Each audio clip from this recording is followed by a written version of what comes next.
Last video में हमने बात करी थी केवीएल की, जहां हमने देखा था किरचॉफ वोल्टेज लॉ वो होता क्या है और उसके कुछ इंपॉर्टेंट पॉइंट्स को देखे थे। आज की वीडियो में हम उससे रिलेटेड कुछ क्वेश्चंस करने वाले हैं जो कि हमारे बोर्ड एग्जाम में पूछे जाते हैं। तो देखो, मैंने इसमें दो क्वेश्चन यूज करे हुए हैं, एक बेसिक है और एक में आपको थोड़ा सा एक्सप्लेन करना है। क्वेश्चन का क्या बेस यही है, इससे रिलेटेड चाहे कोई भी क्वेश्चन आए सारे क्वेश्चन सॉल्व हो जाएंगे इसके मेन कंसेप्ट से। तो देखो स्टार्ट करते हैं। पहला क्वेश्चन क्या है, एक सर्किट दिया हुआ है जिसमें हमारे पास 3 ईएमएफ दिए हुए हैं और उसमें कुछ रजिस्टर जुड़े हुए हैं। ठीक है, तो मैंने कल आपको रूल बताया हुआ था डायरेक्शन का, कुछ कन्वेंशन बताए थे, उसको हमें आज यहाँ पे क्या यूज करना है। तो इसमें सबसे पहला स्टेप होता है कि हमें डायरेक्शन चूज करनी होती है, या तो क्लॉकवाइज या फिर एंटी क्लॉकवाइज। ठीक है, उसके अकॉर्डिंग ही हम कन्वेंशन को यूज करते हैं। तो मैंने पहले क्वेश्चन में क्लॉकवाइज डायरेक्शन यूज की है। तो देखो, जो करंट होता है ईएमएफ में, जो ये साइड है ये पॉजिटिव है नेगेटिव है। करंट क्या होगा, करंट पॉजिटिव से निकलेगा और नेगेटिव में जाएगा। अगर एक से ज्यादा ईएमएफ दिया होता है तो जिस भी ईएमएफ की वैल्यू ज्यादा होती है हम उसको कंसीडर करते हैं करंट की डायरेक्शन के लिए। तो यहाँ पे क्या है, 20 वोल्ट दिया हुआ है तो करंट की डायरेक्शन इस पॉजिटिव से बाहर आएगी और इस नेगेटिव में जाएगी। तो करंट की डायरेक्शन हो गई ये, यानी कि एंटी क्लॉकवाइज। और जो हमने पाथ लिया है ये क्या है, क्लॉकवाइज है। तो स्टार्ट करते हैं पाथ को ABCD। ठीक है, यहाँ पे एक ही क्लोज पाथ बन रहा है। तो देखो यहां से स्टार्ट करते हैं। सबसे पहले क्या, 10 वोल्ट। जब बात करते हैं ईएमएफ की, ईएमएफ में हमारा कन्वेंशन क्या था, अगर आप पॉजिटिव से स्टार्ट कर रहे हो और नेगेटिव टर्मिनल की तरफ जा रहे हो तो हमारा जो साइन आएगा वो क्या आएगा, नेगेटिव आएगा। तो यहाँ पे 10 वोल्ट का आ जाएगा -10, यहाँ पे आ जाएगा -20। जब बात आएगी रेजिस्टेंस की, तो रेजिस्टेंस में अगर डायरेक्शन सेम है करंट का भी और पाथ का भी, तो मैंने आपको कल बताया था अगर सेम डायरेक्शन होता है तो उनके बीच में क्या आती है, नेगेटिविटी। ठीक है, तो नहीं, जब सेम होता है तो उनकी थिंकिंग क्या होती है, सेम होती है, इसलिए यहाँ पे आएगा पॉजिटिव। अगर डायरेक्शन अपोजिट हो जाता है तो वहां पे आता है नेगेटिव। ठीक है, नेक्स्ट हम बात करते हैं वोल्ट की। यहाँ पे नेगेटिव से आ रहा है पॉजिटिव की तरफ, ये आ जाएगा +5। फिर यहाँ पे बात करेंगे इसकी रेजिस्टेंस की, ये आ जाएगा +20i।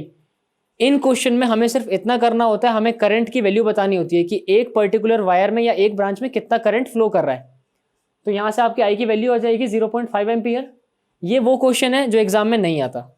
ठीक है, एग्जाम में आपको इतना बेसिक नहीं मिलेगा, आपको 2 या 3 लूप मिलेंगे। उन लूप में आपके एक से ज्यादा करंट फ्लो कर रहे होंगे, जहां पे आपसे क्या, या तो आपसे आई नेट पूछेगा या आपसे वी नेट पूछेगा या आर नेट पूछेगा। तो आपको वहां पे करना क्या होता है, जैसे ये नेक्स्ट वाला क्वेश्चन, इसमें क्या है, इसमें हमारे पास टोटल 3 पाथ बन रहे हैं, लेकिन हम 2 यूज करेंगे क्योंकि हमारा मेन काम है करंट को निकालना। जैसे इस वाले सर्किट में क्या है, हमारे पास 2 पैरेलल है, ये EMF 1 हो गया, ये EMF 2 हो गया, E1 E2। ये दोनों क्या है, पैरेलल कॉम्बिनेशन में। पैरेलल कॉम्बिनेशन का मतलब ये होता है कि यहाँ पे जो करंट है, करंट स्प्लिट हो जाता है 2 पार्ट में, लेकिन पोटेंशियल जो होता है किसी भी रजिस्टर के अक्रॉस जो पैरेलल में, वो सेम रहता है। तो अगर यहाँ पे देखें E1 और E2 का ये पॉजिटिव साइड हो गया, ये नेगेटिव हो गया, ये पॉजिटिव E1 का और ये नेगेटिव। पॉजिटिव से क्या होगा, करंट निकलेगा। तो मैंने यहाँ पे इसको I1 माना है, आप इसको I2 मान सकते हो, उसमें कोई प्रॉब्लम नहीं है। ये I1 हो गया, ये I2 हो गया। दोनों करंट जब साथ में आएंगे तो ये यहाँ पे आ जाएगा I1 + I2। हमें हर ब्रांच में करंट निकालना है और लास्ट में इसी I1 I2 की वैल्यू निकालनी है। ठीक है, पहले हम करंट का डायरेक्शन निकाल रहे हैं, तो I1 + I2 जाएगा यहाँ से, और जब इस पॉइंट पे आएगा यानी कौन से, बी जंक्शन पे, यहाँ पे करंट दोबारा स्प्लिट हो जाएगा I1 और I2 में। नेक्स्ट हमने इसमें क्या चूज कर रखा है, जो मैंने डायरेक्शन ली है, मैंने यहाँ पे क्लॉकवाइज ली थी, यहाँ पे एंटी क्लॉकवाइज ले रहे हैं। ठीक है, और मैंने इस वाले क्वेश्चन में एक चीज और नहीं बताई, करंट की वैल्यू कभी भी नेगेटिव नहीं होती है, लेकिन समहाउ अगर आपका आंसर नेगेटिव आता है, इसका मतलब ये नहीं है कि आंसर गलत है, इसका मतलब ये हमने जो पाथ ले रखा है ये पाथ हमने उल्टा लिया है। अगर मान लो मैंने यहाँ पे जैसे क्लॉकवाइज लिया है, अगर मैंने इसे एंटी क्लॉकवाइज लिया होता तो शायद मेरा आंसर -0.5 एम्पियर आता। तो यहाँ पे मेरा आंसर गलत नहीं है, करंट तो 0.5 ही है, बट नेगेटिव साइन दिखाता है कि जो मैंने पाथ लिया है वो पाथ मैंने अपोजिट लिया है।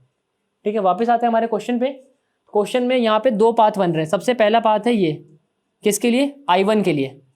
ठीक है, यहाँ से अगर I1 आ जाए और मैं I1 को इसमें पुट कर दूं तो मेरा I2 भी आ जाएगा। तो या तो मैं ये वाला एक पाथ ले लूँ, ठीक है, और एक ये वाला, अंदर वाले को तो लेना ही है I1 I2 दोनों के लिए, और इस दूसरे वाले से I1 + I2 की वैल्यू आ जाएगी। तो यहाँ पे मेरे को ये तीनों पाथ लेने की जरूरत नहीं है। इससे होगा क्या, अननेसेसरली हम क्वेश्चन को क्या कर देंगे, बड़ा कर देंगे। तो हम सिर्फ यहाँ पे 2 पाथ को लेंगे ताकि I1 और I2 की वैल्यू आ जाए। स्टार्ट करते हैं पहले पाथ से। देखो पहला पाथ क्या है, ए से गए किस पे, E2 पे, यानी अभी हमने ये वाला पाथ लिया है, E2 B C D, E2 B, sorry मैंने पहले ये वाला पाथ ऊपर लिया है, जो मैंने ये वाली बात की ये मैंने इसको इधर कर रखा है। ठीक है, E2 B E1 A, ये हो गया पहला पाथ। इस पाथ में मेरे पास 2 EMF है, 2 रजिस्टर है। ठीक है, और मैंने जो डायरेक्शन ली है, मैंने डायरेक्शन लिया एंटी क्लॉकवाइज, क्योंकि मैंने क्लॉकवाइज लिया था इसलिए यहाँ पे एंटी क्लॉकवाइज यूज़ करा है। अगर आप एक क्लोज पाथ में एंटी क्लॉकवाइज यूज़ करते हो तो आपको सब में वही यूज़ करना है उस क्वेश्चन में। ऐसा नहीं कि मैं यहाँ पे एंटी क्लॉकवाइज कर रहा हूँ और यहाँ पे क्लॉकवाइज कर रहा हूँ, तो आंसर गलत आएगा। ठीक है, यहाँ से स्टार्ट करते हैं। तो पहले इधर से आए, ये आ गया पॉजिटिव, ये नेगेटिव। पॉजिटिव टर्मिनल से नेगेटिव टर्मिनल की तरफ जा रहा है, तो आएगा क्या -10, -10 आ गया। यहाँ आ गया 1 एम्पियर। तो देखो डायरेक्शन क्या है, एंटी क्लॉकवाइज, यानी ये हो गया रजिस्टर, ये डायरेक्शन कौन सा है, पाथ का, और ये करंट का डायरेक्शन, दोनों क्या है, अपोजिट है। दोनों अपोजिट होंगे तो क्या आएगा, +1i। ठीक है, ये i1 हो गया। नेक्स्ट आते हैं यहाँ पे। अभी यहाँ पे क्या आ रहा है, करंट का डायरेक्शन ये है और पाथ का डायरेक्शन भी ये है, दोनों सेम हो जाएगा इसके लिए। तो -i2 0.5 प्लस नेगेटिव से पॉजिटिव टर्मिनल की तरफ जा रहे हैं तो +6। यहाँ से क्या आ जाएगा, एक इक्वेशन आएगी 2i1 - i2 = 8। ये हो गई हमारी पहली इक्वेशन। ठीक है, इक्वेशन ये आई थी, बट मैंने उसको इक्वल करने के लिए 0.5 को 1 करने के लिए 2 से मल्टीप्लाई किया है। दूसरा पाथ क्या है हमारा, ABCD। ठीक है, और इसमें बीच में E2 आ जाएगा, क्योंकि मैं पहले एक बार E1 को ले चुका हूँ जिससे I1 आ गया है। हमें नेक्स्ट में I2 चाहिए ताकि हम I1 + I2 की वैल्यू निकाल सकें। सेम हमें वही करना है, -12i1। तो देखो बात करते हैं इसकी, ये आया, डायरेक्शन यही रहेगी, करंट ऐसे जा रहा है I1 + I2। तो जब बात आएगी इसकी रजिस्टर की, तो यहाँ पे करंट आ जाएगा V = IR होता है। I क्या है, I1 + I2, और रजिस्टेंस क्या है, 12 ओम। और क्योंकि डायरेक्शन करंट की ये है और पाथ की भी यही है, तो ये आएगा माइनस में, तो -12i1 -12i2। अगला रजिस्टर आएगा यहाँ पे, डायरेक्शन इधर है, करंट भी इधर ही है, -i1। ठीक है, फिर हम नेगेटिव से जा रहे हैं पॉजिटिव टर्मिनल की तरफ, यानी कि +10। यहाँ से हमें एक और इक्वेशन मिलेगी 11i1 + 12i2 = 10। दो इक्वेशन हो गई, दोनों को सॉल्व करेंगे। यहाँ से i1 और i2 की वैल्यू आ जाएगी। i2 आ रहा है -60/35 एम्पियर। देखो ये जो माइनस आ रहा है, माइनस का मतलब ये नहीं कि आंसर गलत है, मैंने अभी बताया। माइनस का मतलब है जो मैंने पाथ लिया है, मैंने क्या लिया था यहाँ पे, पाथ एंटी क्लॉकवाइज। अगर मैं इसी क्वेश्चन को क्लॉकवाइज लेके करूँ तो मेरा ये आंसर क्या आएगा, पॉजिटिव आएगा।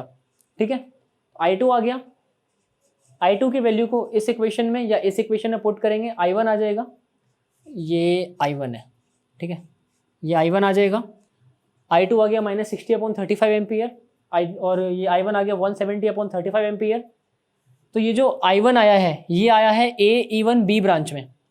ठीक है, और जो ये i2 आया, ये आया है AE2B ब्रांच में। इन दो ब्रांचों में करंट आ गया। तीसरी ब्रांच ये जिसमें करंट है I1 + I2, दोनों को जोड़ देंगे, I1 + I2 = 230/35 एम्पियर। तो जो ये जो क्वेश्चन होते हैं KVL के, KCL के या फिर किरचॉफ लॉ के, इसका मेन मोटिव ये होता है कि हम हर ब्रांच में करंट निकालें एज पर क्वेश्चन की नीड, या फिर क्वेश्चन पूछ लेगा क्या, I नेट निकालो, तो V = IR होता है ना। तो V = I net R net, I net हो जाएगा V नेट/R नेट।